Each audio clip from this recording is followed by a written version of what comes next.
A guerrilha, o rei de espadas. A quarta elite global.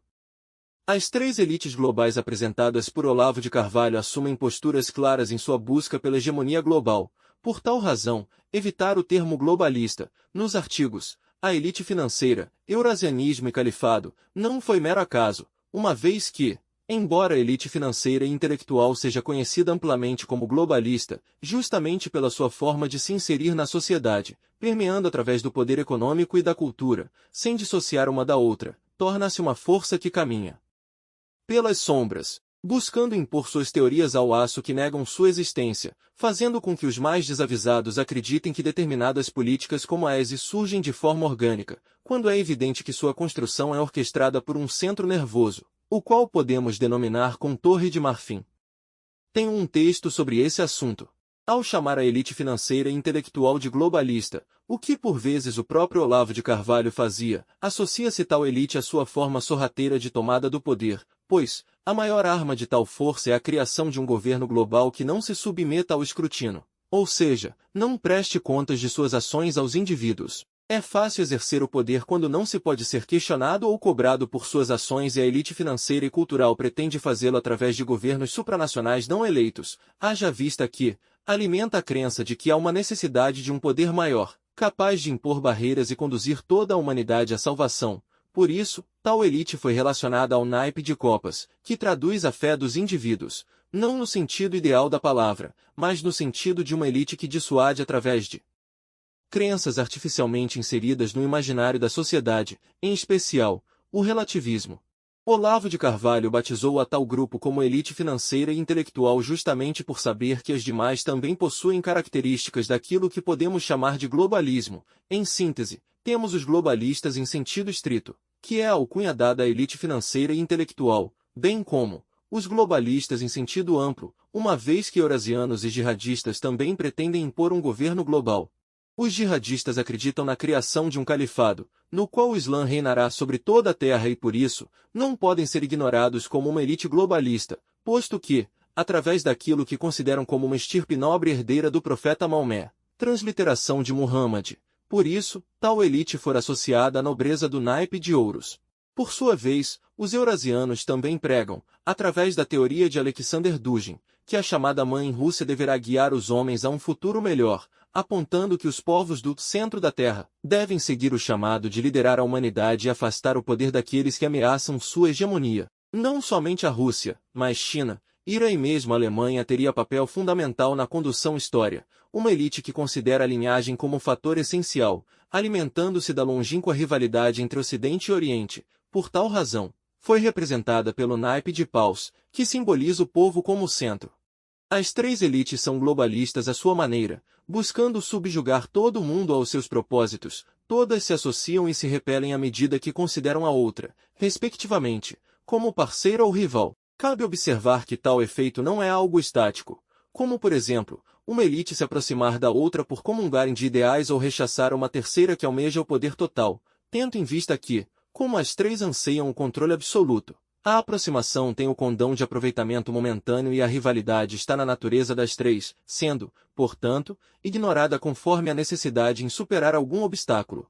Um bom exemplo é a China, que na busca pelo desenvolvimento, agasalhou a indústria ocidental, tornando-se um parque fabril para a elite financeira e intelectual. Para a ditadura oriental era a oportunidade de enriquecer o Estado, em verdade o partido, e subtrair tecnologias que poderiam ser úteis, fazendo de sua mão de obra barata, escrava do governo, um atrativo que a elite financeira não poderia recusar. A elite financeira precisa do poder econômico para sufocar qualquer um que a ele se oponha. O dragão asiático oferecia, entretanto, alimentava a fera que esperava a oportunidade para dar o bote, assumindo o controle assim que possível.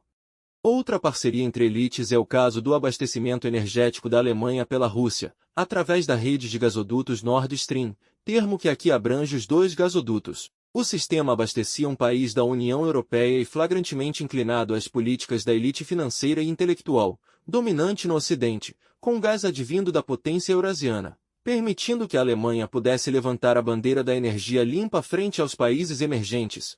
uma vez que não se trata de um país responsável pela produção de combustíveis fósseis, tão atacados pela agenda da elite financeira. Entretanto, comprava o gás da Rússia, terceirizando assim a culpa pela degradação ambiental.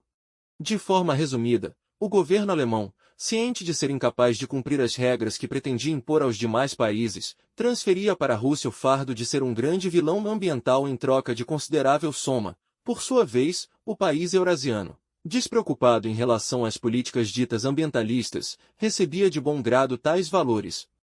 Antes da invasão da Ucrânia pela Rússia, a parceria era benéfica para a Alemanha, haja vista que podia posar de nação preocupada com as causas ambientalistas, garantindo seus aplausos enquanto escondia sua hipocrisia no fundo do Mar Báltico. Mais um caso de relação proveitosa para ambos os braços de elites distintas, que naturalmente serve aos interesses de ambas, mas não aplaca a rivalidade na corrida ascendente ao trono do mundo. Há como trazer muitos outros exemplos, entretanto, todos só ratificarão o fato de que as três elites globais se unem quando a aproximação é benéfica às suas metas. Mas todas guardam em seu consciente que as outras duas elites são necessariamente concorrentes no que diz respeito ao poder hegemônico sobre o mundo.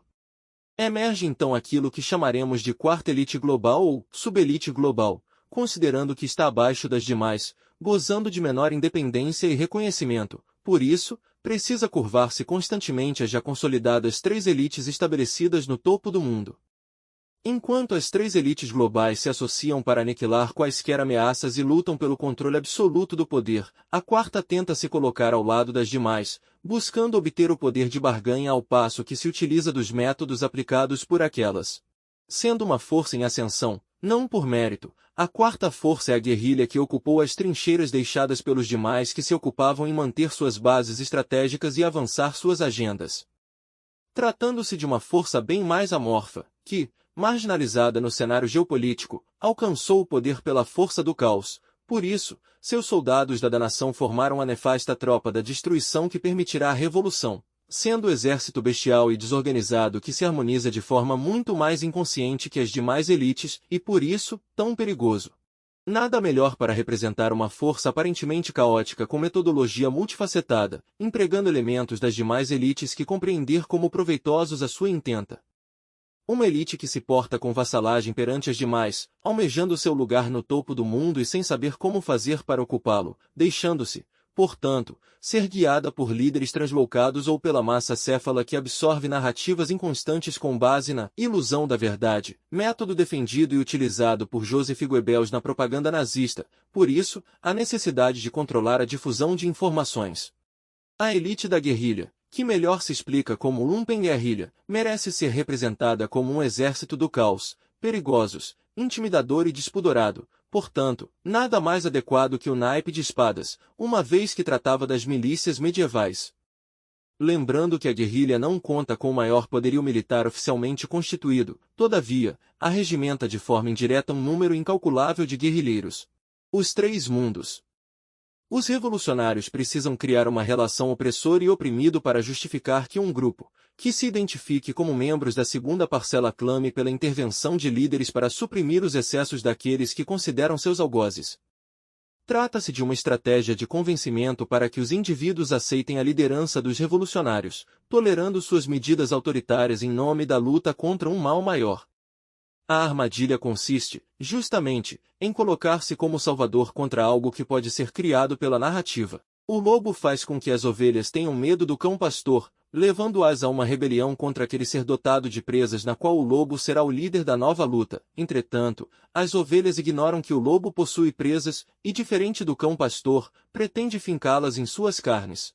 Na Revolução Francesa a monarquia era a figura do opressor, na Revolução Industrial tal posto fora ocupado pela burguesia. Independente de ser a monarquia absolutista da França alheia à situação do povo e às condições de trabalho na primeira fase da industrialização serem terríveis, não há como negar que os revolucionários iluministas franceses e os bolcheviques foram muito mais danosos aos que restaram sob seu jugo maléfico. É importante constatar que, por vezes, há uma mazela real que pode e deve ser enfrentada. Todavia, os revolucionários sempre serão os menos indicados para superar quaisquer que sejam as dificuldades, haja vista que sua intenção se resume à ascensão ao poder e todo seu discurso é mera narrativa. Em se tratando de relativistas, nenhum argumento precisa ser verdadeiro. Procura-se estabelecer, portanto, um inimigo a ser derrotado em defesa dos oprimidos, em regra um algoz imaginário, como o capitalismo, o cristianismo, o patriarcado ou qualquer um que possa ser espiado como mal que aflige um grupo, devendo, os membros de tal grupo, jurarem vassalagem incondicional ao seu pseudo-libertador, por mais que, em nítida contradição, seja massacrado pelo líder revolucionário. Quanto mais um tirano relativista ascende ao poder, mais torna-se aquilo que prometeu combater, como no caso da Revolução Francesa, episódio em que a crueldade dos líderes revolucionários transformou a extinta monarquia absolutista em nada além de um governo pouco simpático. Um estratagema utilizado é a transferência da responsabilidade, atribuindo a outrem as consequências do mal que a revolução causará, vide o exemplo do Eixo, empurrado para o espectro da direita política através do discurso daqueles que defendem o socialismo como única força da esquerda, fingindo ignorar que o nacionalsocialismo é inspirado nas ideias revolucionárias, de fato é revolucionário, e o fascismo é igualmente uma ideologia revolucionária coletivista. O nazismo e o fascismo são próximos do socialismo, conservando, em geral, a mesma máxima de conflito entre opressores e oprimidos, de senhores iluminados capazes de guiar a sociedade, ideais coletivistas que sufocam a individualidade, e, não menos importante, a crença na reedição da civilização através do imaginário de seus líderes. O Eixo era algo fraterno ao socialismo, isso, se não consideramos como seus desdobramentos. Entretanto, é mais fácil ignorar que na divisão da Segunda Guerra Mundial havia o bloco dos países livres, este sim à direita, como Estados Unidos, Inglaterra e outros. Os revolucionários vendem um inimigo, colocando como salvadores, sem o menor compromisso com aqueles que engana, como os que se intitulam defensores da democracia mas relativizam tal conceito para que suporte somente seus aliados. Uma ditadura falsamente legitimada por discursos encomendados junto aos acadêmicos artificiais e da propaganda orquestrada. Durante o período conhecido como Guerra Fria, convencionou-se dividir as nações do mundo em 3 blocos. O chamado Primeiro Mundo era composto pelas nações desenvolvidas, com liberdade econômica e social, sendo países prósperos e livres, com alto índice de desenvolvimento humano, aspectos que os colocavam facilmente na mira dos invejosos e na posição de opressores em uma narrativa. O chamado Segundo Mundo englobava as nações socialistas, com economia planificada e pouca, ou nenhuma, liberdade. A qualidade de vida era solenemente ignorada quando tratavam de tal bloco, mas enfrentaremos isso a seguir. O Terceiro Mundo, o que mais interessa no momento, era definido como o bloco dos países subdesenvolvidos, com baixa qualidade de vida, não importando as questões de liberdade econômica, política ou social. Assim, era de se presumir que tanto os 2 primeiros blocos eram compostos de países desenvolvidos, sendo o fator que os diferenciava a liberdade. Por outro lado, todos os países subdesenvolvidos eram alocados no Terceiro Mundo, em uma visão geopolítica. Temos a figura do bloco oprimido. A grande ilusão, no entanto, foi engenhosamente estabelecida quando da divisão dos países nos blocos, estratégia ainda em uso, uma vez que, aglomerar os países desenvolvidos e livres no primeiro bloco, poder-se-ia rotulá-los como opressores, relegando ao terceiro bloco os oprimidos. Contudo, no que diz respeito ao Segundo Mundo, não se verifica o desenvolvimento ou a liberdade, bastando ser membro do bloco assumidamente socialista para pertencer a um patamar que não é alcançado pela opressão. Tampouco, prática tal mal fez-se os mais fracos. Não havia preocupação com a miséria e falta de liberdade no leste europeu, nas repúblicas soviéticas ou na Indochina. Em verdade, não havia preocupação com as condições daqueles países e a desgraça trazida pelo socialismo restava encoberta por aquilo que se chamava cortina de ferro. A grande fome de Mao e o Holodomor foram amplamente negados, mesmo tendo ocorrido no epicentro das 2 maiores nações socialistas que existiram, seja a União Soviética, da qual a Ucrânia era o segundo mais importante dentre os membros da Confederação, bem como o caso chinês que ocasionou a desgraça no mais populoso país sob um governo socialista. Socialismo africano. Se a miséria e o autoritarismo no bloco socialista era encoberto, causando a impressão de que naquele sistema todos os países havia razoável conforto e liberdade, por outro lado, países que adotavam políticas socialistas eram alocados no Terceiro Mundo, atribuindo, tão somente à exploração capitalista as péssimas condições daqueles povos. Não raro era a exposição de imagens de indivíduos, por vezes crianças, subnutridos em países socialistas da África, acompanhadas de narrativas acusando as nações do chamado Primeiro Mundo por tamanha desgraça. Não há como negar que a colonização daquele continente causou um grande estrago. Entre mente, não se pode descartar dois fatores essenciais. Em um primeiro momento, a região ao sul do Saara era pouco desenvolvida quando da chegada dos europeus. Descartando o mito do bom selvagem, é nítido que não se tratavam de civilizações prósperas, bem como o fato de que muitas das nações africanas surgiram de forma artificialmente divididas, portanto, natural que eclodissem guerrilhas entre os grupos que almejavam se estabelecer no poder. Muitos dos líderes de tais grupos assumiram um discurso de transferência de responsabilidade, atribuindo toda a mazela do continente aos europeus, enquanto fartavam-se do pouco produzido na região e de donativos com caráter de ajuda humanitária. A guerrilha socialista tomou o controle daquele continente, sendo deixada sem segundo plano ao passo que era apresentado ao mundo o caos que os países exploradores impunham aos pobres africanos, logo, aos menos informados. Devemos pontuar que à época a informação era centralizada em grupos de mídia que colaboravam com a narrativa, ainda que por omissão, a mídia mainstream deixava que, em geral, o mundo acreditasse que o continente africano era um grande engenho escravocrata do qual os europeus e americanos subtraíam tudo aquilo que era produzido pela população local. O nefasto regime soviético sequer era associado aos governos daqueles países. No geral, os líderes guerrilheiros do continente africano adotaram políticas socialistas no afã de assumirem a postura anticolonialista no momento da chamada descolonização, uma forma de responsabilizar as potências europeias por todas as mazelas da África. Assim, podiam ser péssimos governantes enquanto responsabilizavam o passado por questões que se perduravam durante suas gestões que, uma vez socialistas, estavam fadadas ao fracasso. A França é um dos exemplos de potência europeia que, apesar da independência de suas colônias, continuou com clara política de exploração parasitária em relação a nações descolonizadas. Todavia, não há como expandir tal postura aos demais casos, pois muitos dos países europeus deixaram de manter relações de exploração com suas ex-colônias, que acabaram se deteriorando em razão de políticas socialistas. Não há como tratar do tema sem mencionar dois países africanos que podem, abertamente, creditar seu infortúnio aos líderes revolucionários e suas medidas, como de costume, translocadas. O Zimbábue sob a liderança de Robert Mugabe, governante socialista que afundou o país na miséria, cometendo atrocidades que deixariam alguns radicais progressistas orgulhosos, uma vez que acreditam ser o racismo um ato abjeto unilateral, sendo, na mente doentia dos revolucionários, justificado quando as vítimas não se enquadram no que consideram minorias. No caso do genocida, no termo correto da expressão, Robert Mugabe, que, segundo relatos, implantou um apartheid reverso, proibindo que brancos tivessem direitos políticos e de propriedade. Calcula-se que dezenas de milhares de brancos foram exterminados sistematicamente pelas tropas do ditador. Poder-se-ia afirmar que sua postura seria reverenciada por determinados agentes adeptos das pautas identitárias. O Zimbábue sob a liderança de Robert Mugabe, governante socialista que afundou o país na miséria, cometendo atrocidades que deixariam alguns radicais progressistas orgulhosos, uma vez que acreditam ser o racismo um ato abjeto unilateral, sendo, na mente doentia dos revolucionários, justificado quando as vítimas não se enquadram no que consideram minorias.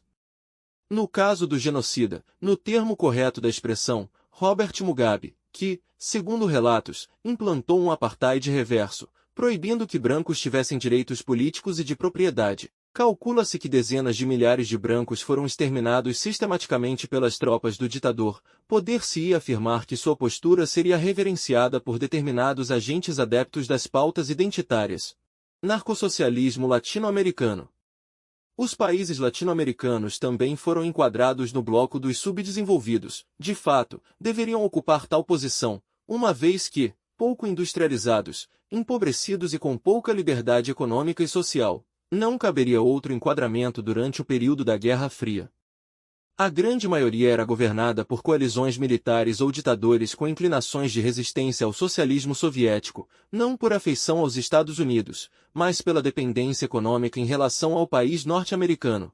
A América Latina foi deixada como ponto de reserva no período da Guerra Fria pelo bloco liderado pelos Estados Unidos, resistindo às investidas socialistas de tomada de poder, de maneira que, no aspecto formal, tão somente no arquipélago de Cuba, tornando aquele país insular o único declaradamente socialista. Entretanto, não ocorreu por descuido dos Estados Unidos, que até mesmo apoiaram a Revolução Cubana, uma vez que, não consideravam seus líderes como socialistas, de fato, se foram enganados ou se os revolucionários decidiram dar início ao enlace com os soviéticos após a chegarem ao poder, é uma questão controversa da qual não há como nos debruçarmos no momento. Em verdade, as chamadas ditaduras latino-americanas do período da Guerra Fria foram apoiadas pelo chamado Primeiro Mundo como forma de manter as garras dos socialistas afastadas das nações subdesenvolvidas do continente americano. Todavia, não há como acreditar que tal preocupação se estendia além de uma dança macabra geopolítica na qual a elite hoje conhecida como a financeira e intelectual, o socialismo fabiano, evitava que o eurasianismo assumisse o comando dos países latinos em seu detrimento. A adoção do positivismo exacerbado nas instituições públicas transformaram-nas em monstros burocráticos escravos de papéis, incapazes de discernir o óbvio quando isso for contrário ao impresso em seus códigos legais, cada vez mais distantes da realidade. Somando-se a uma produção acadêmica que idolatra o cientificismo artificial do primeiro mundo e bajula ditadores do bloco socialista e sua falsa promessa de mundo ideal. Nasce, das ditaduras positivistas, herdeiras do caudilismo e amantes do relativismo, a guerrilha narcossocialista, decorrente do alinhamento da aristocracia socialista dos bancos acadêmicos que admiravam os guerrilheiros do período da ditadura e os marginais que passaram a culpar a sociedade por seu infortúnio. O criminoso tem a consciência de ser um indivíduo nocivo aos demais, entretanto, uma vez contaminado pelos ideais revolucionários, em especial, pelo relativismo moral, atribuirá à sociedade o fardo por suas ações, tentando transferir a culpa a terceiros. Diverso do criminoso habitual, que sabe ser um transgressor por ter sucumbido aos vícios, como a ganância, a lasciva e outros, o guerrilheiro busca revestir sua conduta atroz de virtudes inexistentes, mas como é relativista, pode criar justificativas ao seu bel prazer, criando uma verdadeira horda de guerrilheiros psicopatas que não assumem quaisquer remorsos por seus crimes, são indivíduos desprovidos de moral que admitem quaisquer medidas, por mais hediondas que sejam, para alcançarem seus propósitos espúrios. A lumpenguerrilha narcossocialista é uma força desprovida de moral, logo, não se arrepende de qualquer mal que possa causar aos que considera obstáculo aos seus anseios, é capaz de se associar aos piores despotas e adotar seus métodos. O lumpenguerrilheiro é a figura sem consciência, que não distingue o bem do mal, pois, considera que tudo é relativo, pensa somente em galgar o máximo de degraus que conseguir, não importa em quem precisa pisar para fazê-lo. Lumpenguerrilheiros bradam que seus opositores não merecem anistia, esquecendo-se que seus líderes foram anistiados por ações mais graves, pedem por direitos humanos aos piores criminosos ao passo que negam o mínimo aos que desejam eliminar, mesmo. Princípios basilares como o devido processo legal podem ser esmagados quando o alvo é um desafeto. Aplaudem violações que não suportariam e enaltecem práticas que qualquer um deveria reprovar. A bestialização não se resume ao crime organizado, mas todo aquele faz coro aos desmandos da Revolução dos Bueiros, uma vez que, assumindo uma postura de subelite, vassala e invejosa em relação às demais, a lumpenguerrilha narcossocialista tornou-se algo muito maior que a simples guerrilha dos campos, como a do Araguaia, ou das favelas, como as facções que assombram as metrópoles brasileiras. As Forças Armadas Revolucionárias da Colômbia são reconhecidas como força política, participando de congressos e mesmo dando origem ao Partido da Força Revolucionária Alternativa do Comum, preservando sua sigla e identidade. Cabe mencionar o poder de 5 organizações além das Farc que assumiram protagonismo na América Latina, sendo a primeira Mara Salvatrucha, conhecida como MS-13, que tomou conta de El Salvador e tem grande influência, através de criminosos salvadorenhos, nos Estados Unidos, tratando-se de uma organização paramilitar extremamente violenta, cuja atuação resultou em uma resposta enérgica por parte do atual presidente de El Salvador. O governo salvadorenho tem sido alvo de críticas sistêmicas por suas ações contra o crime organizado, especialmente em face da citada organização, o que deveria levar à reflexão acerca do alcance dos braços do grupo criminoso. No México, a narcoguerrilha se destaca através do Cartel de Sinaloa, também não é a única organização do tipo naquele país, entretanto, goza de tamanho poder que as áreas sob seu controle são de difícil atuação para o Estado. Por outro lado, seus líderes são apresentados como figuras imponentes, sendo destacados como se fossem autoridades locais, criminosos como Joaquim Guzmán Loera, vulgo El Chapo, e Ismael Zambada, conhecido como Maio, são como caudilhos daquelas terras. Não há como mencionar as duas maiores facções brasileiras, o Comando Vermelho, antiga narcoguerrilha do Rio de Janeiro, e o primeiro comando da capital, atualmente a maior organização criminosa do tipo em atuação no país. As duas organizações criminosas controlam áreas nas duas maiores regiões metropolitanas do Brasil e, como de se esperar, ramificam-se por diversos cantos da nação, sendo violentas e ávidas pelo poder, impõem regras em seus domínios e pode-se dizer até mesmo que a soberania de cada uma delas é reconhecida em tais territórios. As forças de segurança estatais enfrentam dificuldades para ingressar em áreas sob influência de tais facções. Em alguns casos há decisões do próprio Estado no sentido de que forças policiais precisem de autorização de órgão de controle externo para adentrar nos territórios dominados pelo crime organizado, uma espécie de minimização de confronto em nome da incolumidade dos habitantes das regiões marginalizadas, relegando-os ao julgo da guerrilha.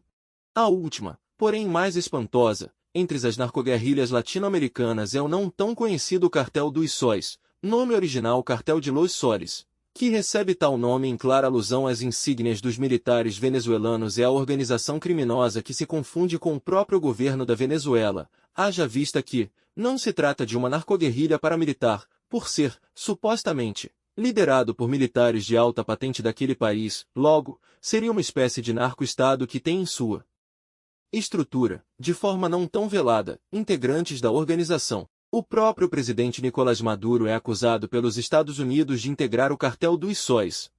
O general de brigada Hugo Carvajal Barrios, conhecido como Eupolo, ex-diretor de contra-inteligência militar da Venezuela, está preso por ser membro da organização e sua extradição foi requerida pelo governo dos Estados Unidos ao governo espanhol, o que foi autorizado pelo país europeu, em clara demonstração de que Espanha reconhece o processo em andamento nos Estados Unidos como válido. A farsa do Sul global.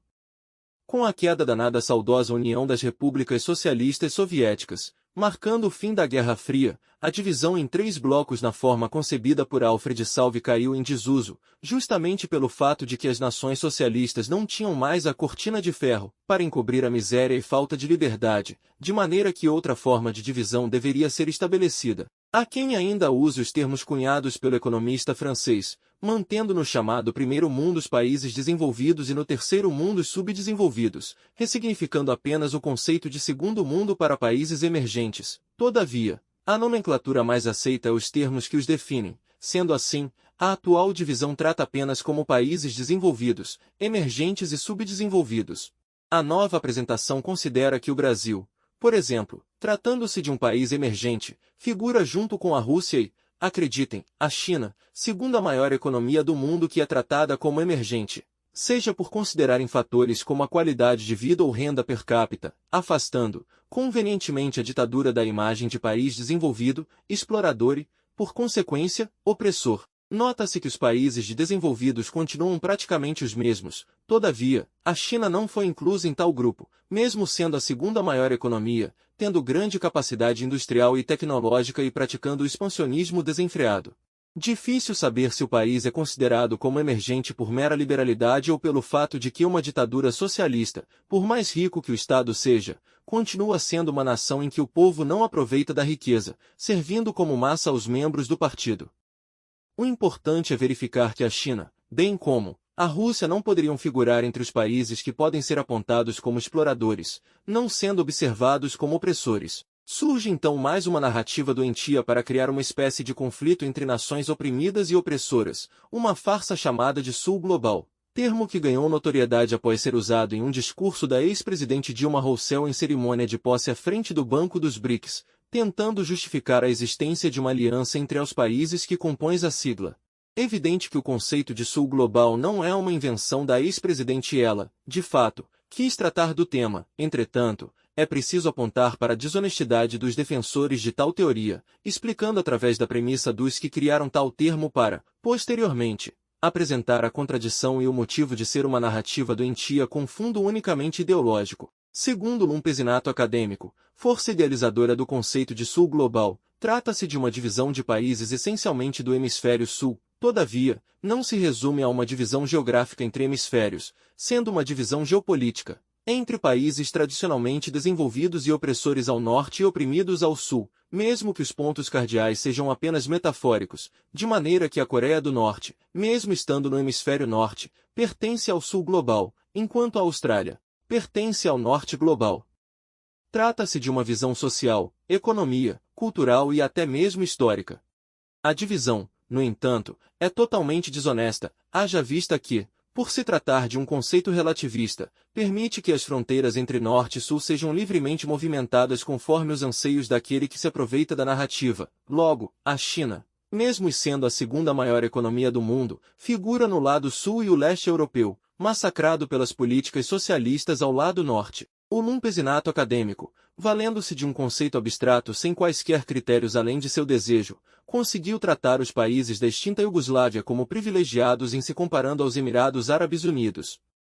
A Ucrânia e Belarus também se encontram no norte desenvolvido e a Rússia, como algo ímpar, pode ser movida conforme o interlocutor, como o caso dos que saíram em defesa da ex-presidente, alegando que ex-república soviética pode ser considerada em desenvolvimento, o que a colocaria no lado sul, ignorando que outras nações que integraram a famigerada confederação estão ao norte. O único propósito da farsa do Sul global é retirar da condição de nação opressora aquelas que o lumpesinato acadêmico pretende proteger de seu discurso fajuto de luta contra o imperialismo, conduzindo assim a lumpenguerrilha à adoção de uma postura contrária somente aos valores ocidentais, tratando como opressores os países desenvolvidos com características de nação ocidental. O pior de todos os males. Assim como nos países africanos, a narcoguerrilha é formada pelo lumpenproletariado, não somente os marginais, mas todo o sistema que suporta tal grupo, incluindo a mídia mainstream local ambiciosa por fazer parte do processo de controle social e a uma falsa elite intelectual que admira a essência do lumpenguerrilheiro, pois nada é além de um lumpesinato acadêmico, incapaz de produzir teses e substâncias. Abraça o relativismo para produzir acervo aos seus senhores que os recompensam com títulos de aduladores. O lumpesinato acadêmico vê no marginal a última leva de revolucionários e não se ouvida em usar uma horda que sabe ser desprovida de moral, portanto, assume o risco de alimentar os desejos de indivíduos bestializados em nome da revolução, expondo toda a sociedade às presas das feras sedentas de poder. Desprovido de moral e incapazes do arrependimento, devido ao relativismo, o lumpesinato acadêmico dos países outrora subdesenvolvidos importam todo tipo de narrativa conveniente à revolução e rechaçando práticas que possam servir de obstáculo aos seus guerrilheiros. A lumpenguerrilha latino-americana e africana é alimentada pela produção acadêmica e midiática degenerada e parasitária, que, diferente das elites globais, não guarda fé ou ambição que não seja negociável. O lumpesinato acadêmico não se move por uma força maior como o califado, não considera seu povo como merecedor de um destino melhor como os eurasianos, tampouco pretende subverter o seu modo de vida em nome do controle social como a elite financeira e intelectual. São tiranos que venderiam a própria mãe e deixariam seus compatriotas entregues ao caos, como gafanhotos que destroem a lavoura e rumam para outras terras de barriga cheia. A lumpenguerrilha é violenta e bestial, mas aqueles que a suportam são talvez figuras ainda mais doentias que entregam seu povo à danação em troca de poder. A guerrilha tem se associado a tudo aquilo que julga benéfico e expõe suas garras conforme se sente confiante para pleitear seu lugar entre as demais elites preestabelecidas. Abraçando as pautas dos despertos, o woke, mesmo nutrindo ojeriza pela maioria delas, o discurso contrários à civilização ocidental, valores judaico-cristãos, e aquilo que chamam de anti-imperialismo, somente fez-se as intervenções de nações ocidentais, posto que, se a ocupação econômica e cultural se der por nação inclinada ao eurasianismo ou ao califado, serão bem-vindas pelos lumpenguerrilheiros e o lumpesinato acadêmico, como forma de desestruturação das sociedades latino-americanas. Africanas. A guerrilha sonha com o poder de forma irresponsável, através do caos e desespero vê a oportunidade para pôr em prática a revolução, não é intelectualmente desenvolvida para convencer os indivíduos sem o controle da informação, por isso luta pelo monopólio da comunicação. Igualmente, não tem a disciplina dos eurasianos para tentar se impor diante das demais elites e não guarda a fé do califado para fortalecer seus soldados, assimilando quaisquer narrativas que lhe sejam proveitosas. O lumpesinato acadêmico merece tal nomenclatura, por ser um trapo incapaz de produzir avanços intelectuais, tornando-se um arremedo daquilo que deveria ser uma academia, festejando seus títulos autoconcedidos em nome da soberba. Vagam por corredores de estruturas que parecem feitas para grandes pensadores quando se tornaram prédios sem alma, quando não nasceram assim, criando mais acadêmicos de trapos que precisarão se manter tão somente escorados sobre uma produção acadêmica plastificada que serve à tentativa de justificar a lumpenguerrilha como algo moral e necessário.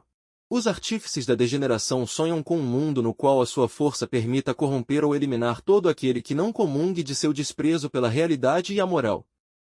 O Rei de Espadas não sente culpa, não tem remorso ou arrependimento, renunciou sua humanidade em troca de poder.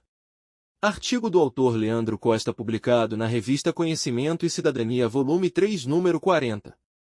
Nos ajude a continuar com esse trabalho voluntário.